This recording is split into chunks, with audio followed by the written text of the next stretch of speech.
ఈరోజు టమాటా పచ్చడి ఎట్లా చేయాలో చూసుకుందాం. ఒక గిన్నెలో టమాటాలు వేసుకొని 3 మీడియం సైజ్ టమాటాలు తీసుకున్నాను. అవి చిన్న ముక్కలుగా కట్ చేసుకొని ఒక గిన్నెలో వేయాలి. అలాగే కొన్ని పచ్చిమిరపకాయలు కూడా వేయాలి. నాకు కొంచెం కారం ఎక్కువ తినాలనిపిస్తుంది కాబట్టి కొంచెం ఎక్కువ వేసాను. మీకు కావాలంటే కొంచెం తగ్గించుకోండి. మిరపకాయలు కూడా తుంచి వేసాను. టమాటాలు మిరపకాయలు వేసాను.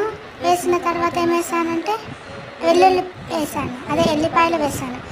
నేను పొట్టుతో వేసాను, టేస్ట్ బాగుంటుందని. మీకు ఇష్టం లేకపోతే పొట్టు తీసేసి కూడా వేసుకోవచ్చు. వేసుకున్న తర్వాత ఇంకేం వేసానంటే జీలకర్ర వేసాను అందులో కొంచెం, ఎందుకంటే డైజెస్ట్ బాగా అవుతుంది, కొంచెం టేస్ట్ కూడా బాగుంటుంది టమాటా చట్నీలో జీలకర్ర వేస్తే. కాబట్టి కొంచెం నేను జీలకర్ర కూడా వేసాను.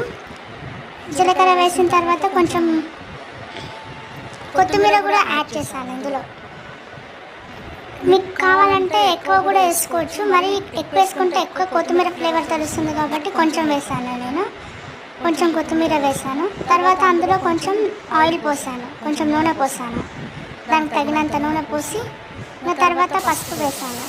పసుపు వేసి పొయ్యి మీద పెట్టేసాను. ఇంకా ఆల్రెడీ పొయ్యి మీద పెట్టి పసుపు వేసాను. వేసి అది కొంచెం మగ్గుతుంది కదా, మూత పెట్టాను. మూత పెడితే తొందరగా మగ్గుతుందని మూత పెట్టి కొద్దిసేపు అది మగ్గే వరకు ఉంచాను అనమాట. ఇప్పుడు మూత తీసాను. మూత తీసి చూస్తే మగ్గింది. బాగా మగ్గిపోయింది అనమాట. ఒక టమాటా ముక్కను మిరపకాయ ముక్కను కొంచెం స్పూన్తో చుంచి చూస్తే తెలుస్తుంది మనకి. అప్పుడు పర్ఫెక్ట్గా మగ్గింది టమాటా. ఇప్పుడు ఏం చేశానంటే ఒక రోల్ తీసుకున్నాను, ఎందుకంటే మనం చేసేది రోటి పచ్చడి కాబట్టి చిన్న రోల్ తీసుకున్నాను. నా దగ్గర చిన్న రోలే ఉంది, అది తీసుకున్నాను.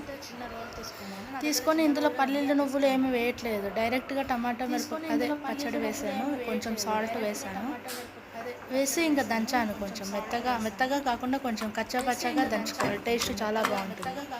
మరీ మెత్తగా అయితే టేస్ట్ బాగోదు, కొంచెం కచ్చా పచ్చగా దంచుకున్నాను. ఇందులో నువ్వులు పల్లీలు వేస్తే టేస్ట్ మారిపోతుందని వేసాను. వేసి ఇంకా దంచి ఒక గిన్నెలో తీసుకున్నాను అనమాట టమాటా చట్నీ.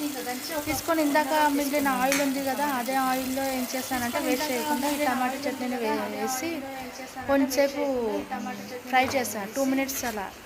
కొంచెం ఏమైనా మిరపకాయ పచ్చదనంగా పోతుందని కొంచెం వేసాను, 2 నిమిషాలు వేసాను.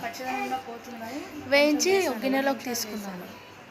అంతే, చాలా రుచికరంగా ఉండే టమాటో రోటి పచ్చడి చాలా బాగుంటుంది. తప్పకుండా ట్రై చేయండి. Thank you.